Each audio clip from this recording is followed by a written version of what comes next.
Well, the stars have aligned, and it looks like spring training is right around the corner with the first games for the Astros split squad on Saturday and a game Sunday. We'll talk about that. Zach Dezenzo, will hear from him from the locker room. Joe Espada's thoughts on Altuve and left field and the bubble players he's talking about that are looking to make the squad. Let's get started right now. Jainel Diaz, this is Locked On Astros. Hello and welcome to Locked On Astros, your daily Astros podcast. Here are your hosts, Eric the Man Huysman and Brett H-Town Wheelhouse Chancey. Hey, everybody, and welcome into this edition of Locked On Astros. I'm your guy, H-Town Wheelhouse. You know where to find me, at H-Town Wheelhouse on X, Instagram, and TikTok, at Stros411. That's Stros with the Z on Instagram, on Facebook, on TikTok. I mean, wherever you get your social media or podcasts, the show Locked On Astros on Instagram, on YouTube, so much more. So check us out. Thank you for tuning in. Eric is not here. He's preparing for his honeymoon. That's right. He's going to New York for the weekend. So say some prayers for Eric. And Eric, make sure you wear those Astros threads all around New York. Take a tour of Yankee Stadium and take a picture with your hat, your Astros hat, in Memorial Park in the outfield. Definitely check it out. Yeah, what's up, guys? It has been a minute.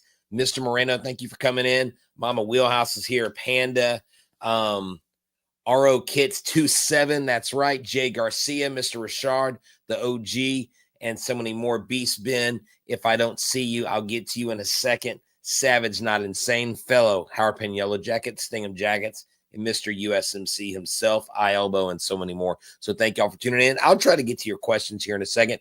But one of the things I want to talk to y'all about is just what I think we might be seeing this year out of Zach Dezenzo. And I'm going to let you listen to his words on the early onset before we get into the discussion, because I want to give context to what I'm speaking of. This is about a 2-minute and 47-second interview. Well, actually about 2 minutes and 30 seconds with a little intro there. But I want you to watch this. Listen to Zach Dezenzo's words from the locker room today. Spring training interview brought to you by Locked On Astros.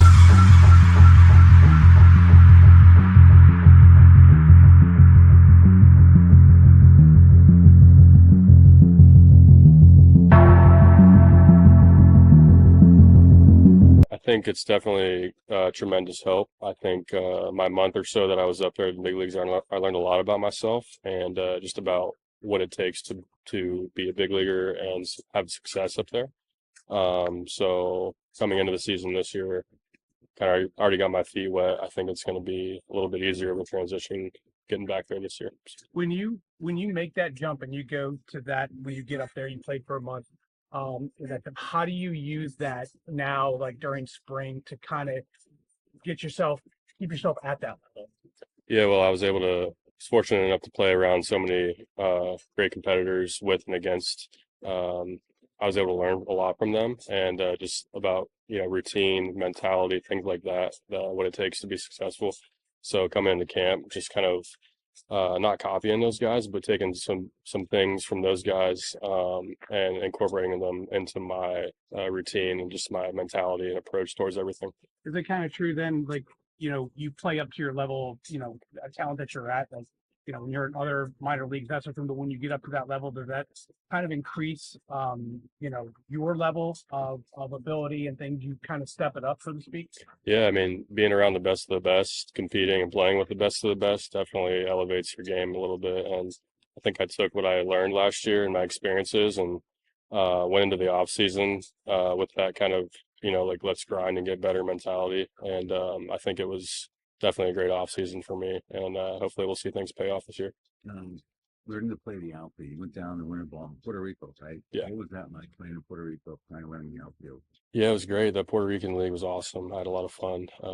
Played pretty well out there. Got a lot of reps in left field. Just more comfort, getting the reps that I need, and getting more comfortable playing the outfield. So it sounds like I'll be getting majority of my reps there and left and right this spring too. So Last question, all the highlights from being up in the big leagues last year. Maybe your highlight, maybe not your favorite highlight. Tell us about your first on that Fenway. Yeah, everybody asks me like, what's my favorite?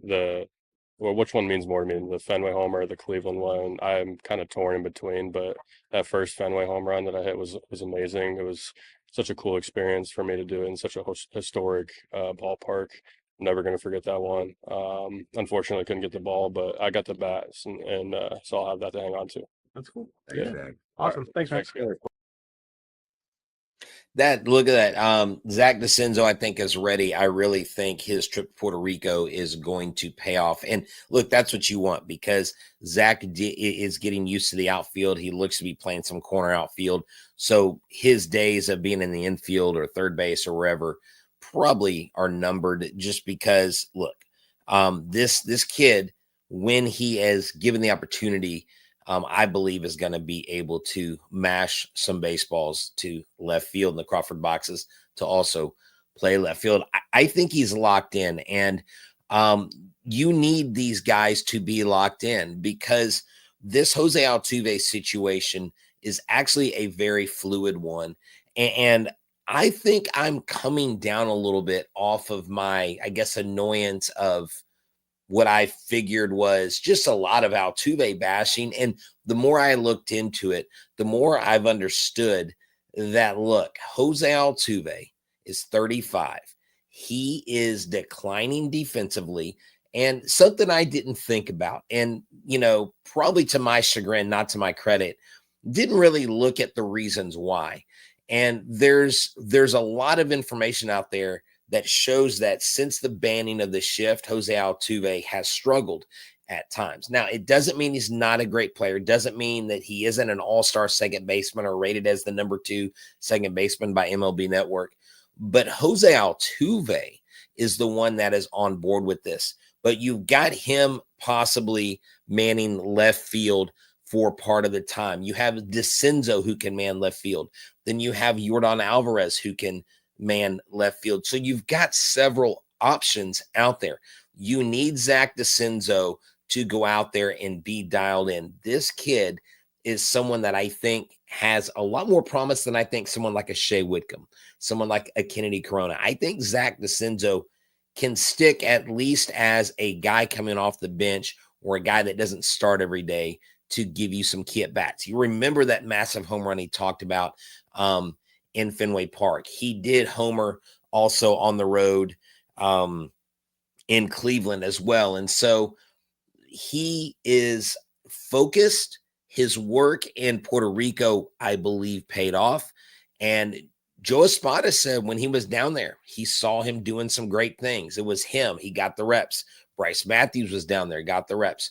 And so these guys need to come out and just be that contributor with the bat. Chris asked, is Dezenzo going to be the 2025 rookie breakout star for the Astros? We need that trend to continue. He could be. And look, here's the thing.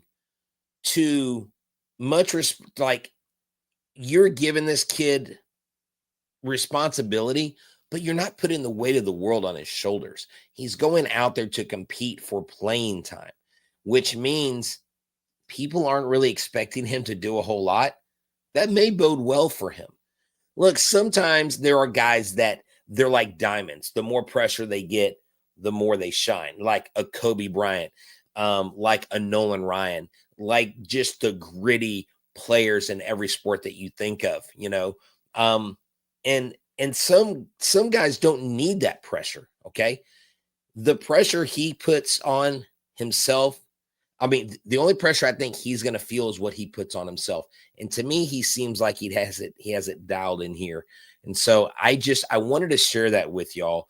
I thought it was a great 2.5 minute interview. I will recap it on a later episode where we also have some words from Joe Espada. I'll talk about a little bit about what he says, what he said today. So Chris is asking, is the plan for Dezenzo to still play the infield?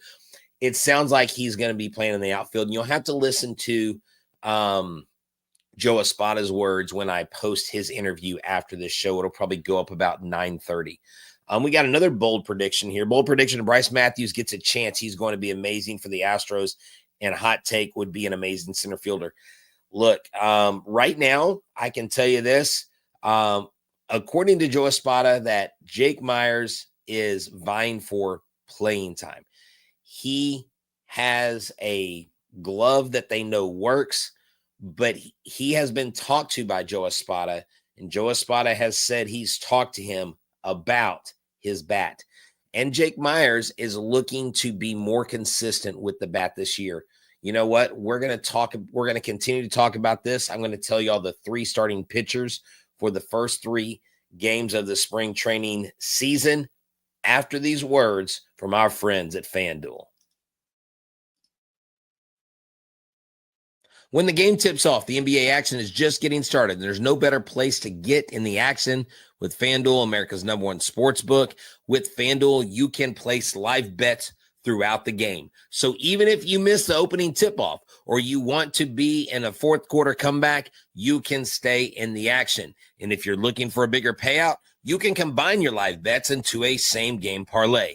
I love using FanDuel's betting feature because it keeps every moment of the game exciting, whether I'm backing my team for a late rally comeback or picking a player to hit a clutch 3. I never feel like I've missed my chance. Plus, the app is easy to use, and when you win, you get paid instantly. Right now, new FanDuel customers can get $150 in bonus bets with your first $5 bet wins. Just visit FanDuel.com to join today. That's FanDuel.com for your shot at $150 in bonus bets. Make every moment more with FanDuel, the official sports betting partner of the NBA. And don't forget to make us your first listen every day. Make Locked On MLB your second listen. And check out all the Locked On Sports Network. You got Locked On Rockets, Locked On Texans, Locked On Cougs, Locked On Houston Postcast with Michael Connor. We've got a ton of shows in H-Town alone through the Locked On Network, so make sure you're supporting all your favorite shows. Even if you're fans of other teams, we won't mention the one up in the Big D up there, but we know we've got some of those fans in here. That's okay. So here is what Espada said about left field. He said, look, we're exploring different things. We'll see how it goes. Actually, this is what Altuve said. The good thing is we're all excited about it. Let me tell you something about this. Okay, here we go. We're just creating a nice little competition to see who can get some repetitions if Jose is playing left field. Who can play second base? There's also some bench roles here that are up for grabs. This is from Jose Altuve, okay? And this is another thing here. He says, we like the tools of some of the guys that we brought into camp. They're creating a competition with the second base, with Guillermo, with Zach Short, with Brendan Rodgers, who they haven't officially signed yet, but apparently that's still in the works, but they're supposed to be making it official soon. Joe Espada was a little coy about it, but I'm sure that gets done. The left field situation, and I watched about half of it, and I haven't translated the whole thing, and I think I mentioned this last night on the show. I mentioned it today on ESPN Radio. Let me just tell y'all, every Thursday at noon, I go on ESPN Southwest Louisiana, which is 103.7 Lafayette and 104.1, I think, in Fayetteville. Is it Lafayette? Anyways, I forget, not Fayetteville, Arkansas. It is Lafayette and Lake Charles. Sorry. I apologize, Lake Charles, for flubbing your name and exchanging you for a city in Arkansas. But I talked about this today on the show that the Jose Altuve thing is definitely a fluid situation. But I watched him talk about him playing left field, okay, to I think it was a Venezuelan sports station. And he is absolutely stoked about this. He is not being forced into this position. He wants to do this, and he's doing this because he says, I want to give other guys a chance that are coming up through the system. They've got projections for guys to come and take over second base. So he may not be your starting second baseman every single game, and they may be making room. Remember, Craig Biggio, when he moved to the outfield, he was 37. He moved for Jeff Kent. Then the next year, what did? They brought in Carlos Beltran, a center fielder. He moved to left field. So if he goes to left field now at 35, they are working on this, and they're trying to make sure that Jose Altuve is the most effective player on the field. And I understand there are a lot of people that are like, well, if his defense is bad at second, won't his defense be bad in left field? Look, I've been watching these reps. I've been watching some of the footage, and I've shown y'all in the interviews as much as we get. I put every bit of Jose Altuve running down fly balls. He's going to play left field. Is he the starting left fielder on opening day? I don't know. Spring training will determine that. But from what Joe Espada is saying, it's a fluid situation. But I think they like where they are going. They absolutely like where they're going. Before I get to the bubble players, and I'll try to look back and see if I can get to some questions or some mentions here. Greg Little says Chandler Rome expected a possible Fromber trade at deadline. Are you talking about this last year or this next year? I thought Fromber Valdez, I really did think they were going to trade him. But look, I think he's a guy that Jim Crane, you've got to sign. This is a big body pitcher. This is a guy that is an oak on the mound. And I think he's going to shove for the next several years. And you're not going to find that really anywhere else. Supreme Panda says, do you see Houston getting Willem Contreras when he is a free agent for catcher's depth? I really don't know, man. I really don't know. Yainer Diaz is working on his pitch framing. I think when the next year in 2026, whenever you get the automatic balls and strike system, the ABS system coming in, that's going to help someone like Diaz. So I think Diaz's stock is rising right now. Not only offensively is he going to be better, I think defensively he's going to be better. He really worked on the Savage not saying said, got to sign Fromber. That's right. I think so. Fromber is honestly the leader of this pitching staff. Corbin Carter-Dixon says, until the keys are passed to Hunter Brown. Thank you, sir. I like that take. Cease is the guy next offseason. He could be, but I don't know that we are going to do that. And look at this. Fromber is a lifer. And my breakthrough guy is Colton Gordon. I'll answer one more question, then I want to get to the pitchers. Beast Ben says, Brett, what do you think about the two pitchers named starters for the first two games of the spring? Well, hey, you know what? Way to lead me into this segment, or way to segue me into this. Let's look. Spencer Arrighetti starts on Sunday in Jupiter against the Cardinals.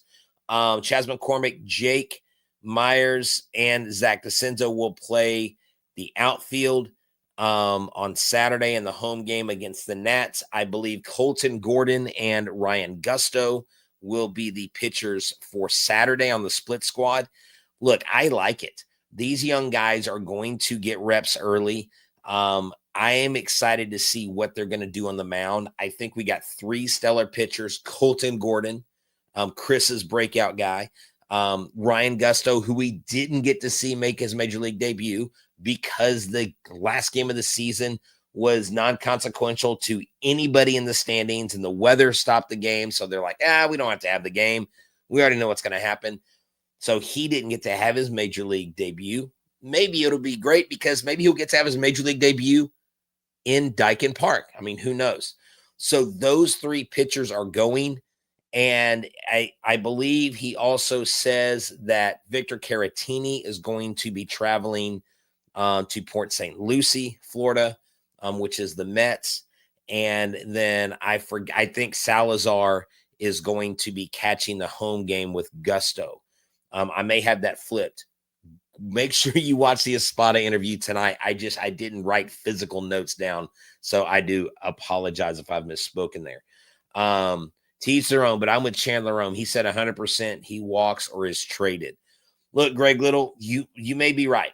You may be right. But if the Astros are in the thick of it and they are crushing now, the only way Fromber gets traded is if you trade him to a contender that also maybe not a contender, but you're going to have to get a haul back for him. Even though it's half a season, you're going to have to get quite a haul. The Astros gave up what we thought was a really good haul for Kikuchi for half a season. What would the haul be for Fromber? Probably more. Because I'm telling you right now, I'm not a firm believer in Jake Bloss. I love Joey Loperfido. Personally, awesome. He was kind enough to grant us his first interview as a pro. I just don't know what Loperfido is going to turn into. Will Myers, I think, good Lord. Will Wagner is the guy that I think out of those three really sticks. So we're going to keep talking about this. We're going to talk about the bubble players and what Joe Espada wants to see after we talk about our friends at Wonderful Pistachios. Looking for that snack that's both delicious and nutritious?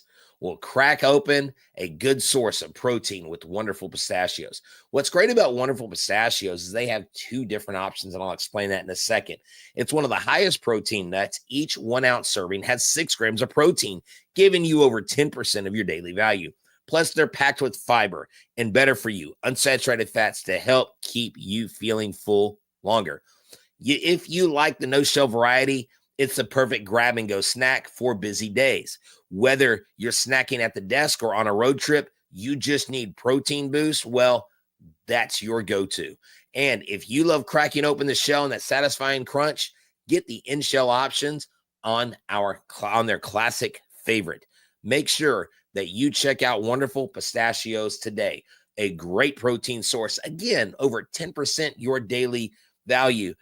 Get snacking and get cracking with the snack that packs a protein punch. Visit wonderfulpistachios.com. That's right. We're going nuts for Wonderful Pistachios. But seriously, if you make us your first listen, make sure you make Locked On MLB your second listen. And thank you for your support. Boys and girls, we are climbing the charts. I'm telling you right now, I'm so proud of what you guys and girls have done. Right now, we're sitting at 13,342 subscribers. Absolutely insane numbers, and you get all the credit for it. You're the real MVP. Thank you so much from the bottom of my heart. I know Eric would be here too and would thank you as well. So Joe Espada talks about the bubble players, not the people that excite you. He's talking about the Cooper Hummels. He's talking about the Zach Shorts, the Guillermo. He's talking about the guys that they have that aren't necessarily the guys that we sit around the water cooler at work and talk about when we're talking Astros baseball, okay? He's talking about the guys that we're going, what are they going to do? Are they going to make it the Taylor Trammels, Cooper Hamill, Ben Gamble, Kennedy Corona? Now, he didn't mention Kennedy Corona, but you got Shea Whitcomb, okay? You got these guys that are on this roster, even Cesar Salazar.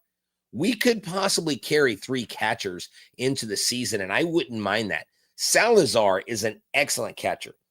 Every pitcher we've talked to, every pitcher I've interviewed in the Astros system has raved about Cesar Salazar. Now, let me tell you about this. Every time I asked who their favorite catcher was, and a lot of this was before Diaz came along or he had just gotten here, they didn't go Corey Lee. They didn't go other catchers. They went straight to Salazar. They were like, Salazar's our guy. Like he's a dude. And apparently he's a big coffee drinker too. We learned that thanks to Apollo for a great interview with him. But the Astros, I think, are really set at the catcher's position. If I'm being quite honest, Victor Caratini, Yainer Diaz, Cesar Salazar, you got Palma, you've got some other guys in there in the wings that are coming up. And don't forget our guy, Walker Yannick. Walker Yannick, if he develops the way they think he's going to develop, he could be the catcher of the future here in a few years. Chico says, Tony Eusebio is my guy. Dude, Tony Eusebio is an Astros legend. Like, that's like names like Tony Eusebio, Charlie Kerfeld, Let me see. Let me think some other names. Bob Nepper, which was more of a star. Eric Yielding. I mean, these guys that weren't like super massive, like they weren't superstars, but they were just good ball players. I absolutely Derek Bell. Yes, I love that. Eddie Taubensee. Look at you guys throwing it out there. That's a wonderful thought to fantasize about. Let me tell you, I do miss the Astrodome, but I am here to say, tear that thing down, please. It is an eyesore. It looks so bad and decrepit next to NRG. It makes me sad to look at it. I want to remember the dome in pictures and memories and on TV. I don't want to look at it and it's just rotting before our very eyes. So hopefully they'll take care of that with the Texans ownership with the new president. One more, Brett. Okay, Ben. Hey, man, fire away. What do you think it says about Melton that he is just banged up a bit and not playing yet in a crucial time for him? Well, okay. Is it a crucial time or is it the best time for him to be banged up? They just are getting started with their spring training games this weekend. So Melton will get in there when he gets in there. Yes, you don't want to start off like that. It is a crucial time. But Jacob Melton, we don't know if he's going to pan out. I think he'll be fine. It doesn't appear to be ultra serious, okay? So all these players, oh yes, Kennedy Corona is a defensive guy. Kennedy Corona would not make it for his bat. He would not make it for his bat. One of the things, I want to hit on Jake Myers. One of the things that Joe Espada talked about, again, I want to reemphasize this, is that they have got to get used to with Jose Altuve in left, okay? Jose's got to know how far left he can run. Think about that. Because in that left center gap that Myers has range and he can run a ball down. Also, do y'all remember the collision between Jeremy Pena and Yordan Alvarez?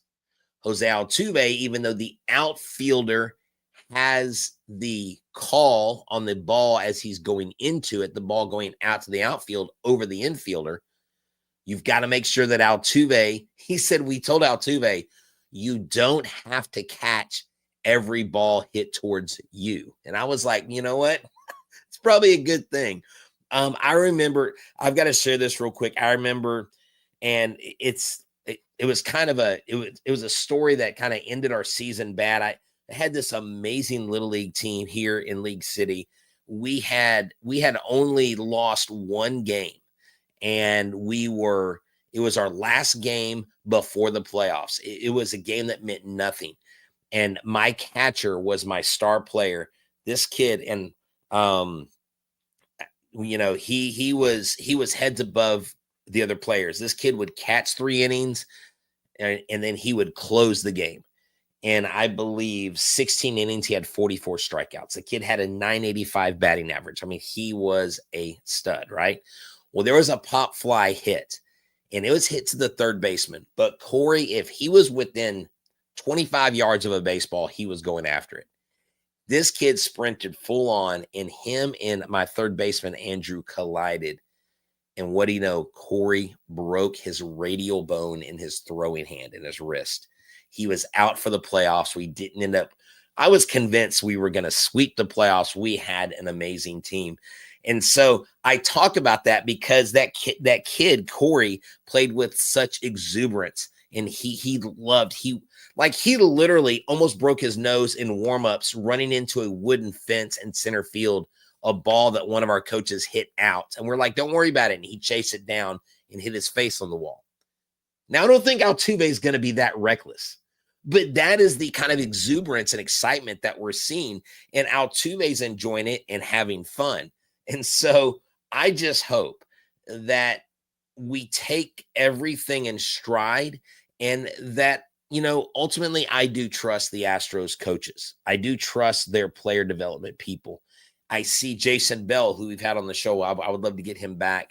He's out there talking with Altuve. He's talking about paths and how to go to the ball, what to let fall, what to let go past you. Guys and gals, he's going to have balls hit over his head. But you know what? Tim Raines has played the outfield. Tony Kemp has played the outfield.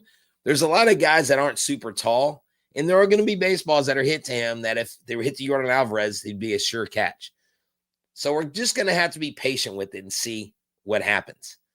And the last thing I'll mention with this is Joe Espada said, we are just concerned with the amount of yards that Altuve's running down these baseballs. So they're going to allow him to get used to it, but they're also going to limit him because, dude, he is the guy that goes out there. You never have to question his effort. You never have to question his heart. He is there every single game in and game out. And so that is, look, I'm starting to kind of get a little excited. One of the things I hope that y'all learn about me on this show when it comes to baseball commentary is that I'm willing to change my mind on something or take a different direction if I learn that maybe my thought process was off, or maybe it wasn't completely, maybe I didn't know enough. Sometimes I say things out of exuberance where there's some ignorance there.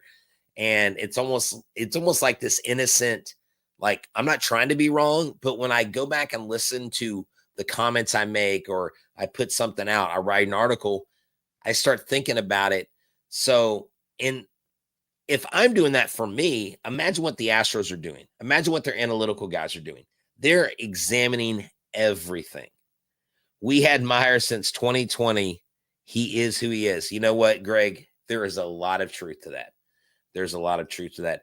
Hey, boys and girls, this has been a great Locked On Astros podcast. Thank y'all for tuning in. I am out for this week. I mean, Astros, Eric may or may not be back. I don't know. I'm probably solo. I may be going out grabbing a couple guest hosts. Y'all make sure y'all subscribe to our YouTube channel. Tell your friends about us. And as always, make sure that you make us your team every single day. I'm out. Go Stros. We love you. Y'all are the best. Thank you so much.